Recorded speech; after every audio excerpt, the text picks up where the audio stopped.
All right, welcome back. We've made it to the final installment of our series. Over the last 4 explainers, we've really dug deep, right? We've gone from what a token even is, to wrangling conversations, to building that perfect prompt. It's all been about making you a smarter, more efficient AI user. But today, we're going to do something different. We're zooming way out. We're going from your keyboard all the way to the planet to see how your tiny token habits fit into this massive global picture. So we've spent all this time talking about what happens inside the AI when you hit enter. But have you ever stopped to think about what happens out here, in the real physical world? Well, it turns out that one simple click connects you to a massive global web of energy, physical resources, and even politics. That's right. Every single prompt, every question you ask, no matter how tiny, leaves a footprint in the real world. It kicks off this invisible chain reaction, It starts with your text, sure, but it stretches all the way to giant data centers, super complex global supply chains, and yeah, even to the balance of global power. And today, we're going to follow that chain, link by link. Okay, so let's pull back the curtain. First up, we're looking at the invisible energy bill. This is our first big zoom out. We're going to look at the absolutely immense physical stuff, the infrastructure, that it takes to even make AI possible.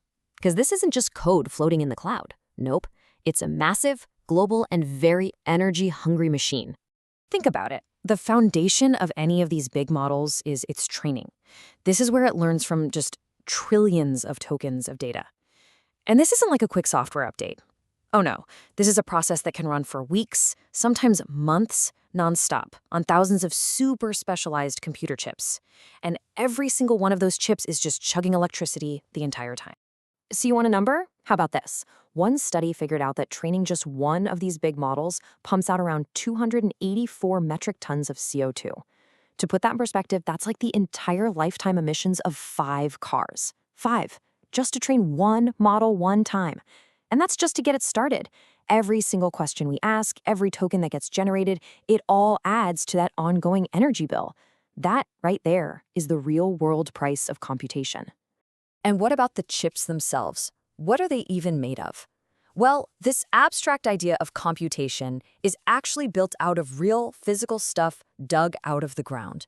We're talking about crucial rare earth minerals like neodymium, gallium, tantalum, and these are often mined in really geopolitically sensitive parts of the world. So yeah, the digital world is built from the ground up, literally. And here's where it all connects right back to you in the habits we've been talking about this whole series. Remember context rereading in those long, rambling chats? Turns out that's not just costing you tokens on your bill. It's a computational cost, which means, you guessed it, it's an energy cost. What about generating those super long, expensive output tokens when a short, snappy answer would have been fine? Yep, that's an energy cost too. The token discipline we've been practicing has a direct, real-world impact on this giant, invisible energy bill. So this whole thing, from start to finish, is what we mean when we talk about the environmental footprint of AI. It's the full life cycle, right? From digging minerals out of a mine to powering the data center, all the way to the electronic waste at the end. It's the total physical cost of having these digital conversations. Okay, so that's the hardware, the physical stuff. Now, let's zoom out one more level. Let's talk about the data, the stuff that actually fuels these models. Because it turns out the data itself creates its own kind of echo across the entire global landscape. And this quote really says it all. The data used to train an AI is not just a neutral pile of facts. Not at all. It's a collection of choices. And those choices have huge consequences for what the AI ends up knowing, how it thinks, and ultimately the worldview that it reflects back to us. And you can see the result of those choices right here on this chart. I mean, look at this. When the training data is so heavily weighted towards one language and one cultural perspective, the model's expertise gets skewed. It can't help but reflect the biases, the values, and even the blind spots of the data it was fed. And that can end up marginalizing other cultures, creating this kind of distorted digital mirror of our world. And this leads us straight into the geopolitical side of things. I mean, think about these questions. Who owns all that data? Who gets to build the models? Whose culture gets reflected? These aren't just questions for a philosophy class anymore. They're real. Access to data and control over AI tech are now strategic national assets. They're literally shaping economies and global power.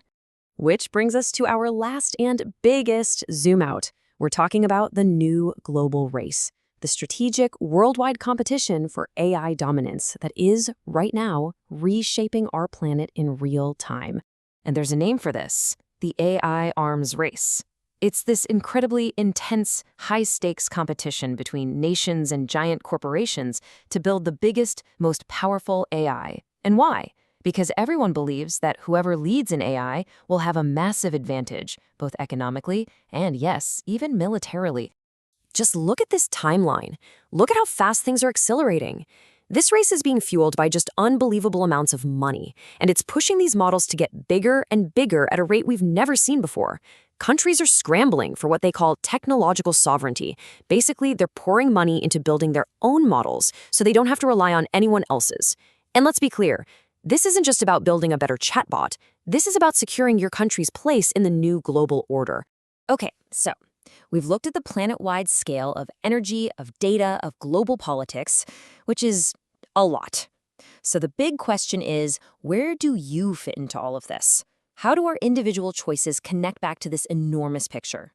Well, this is where we need to start thinking about token discipline on a macro scale. What started out as just a personal trick for getting better results and saving a few bucks, we can now see it's part of something much, much bigger.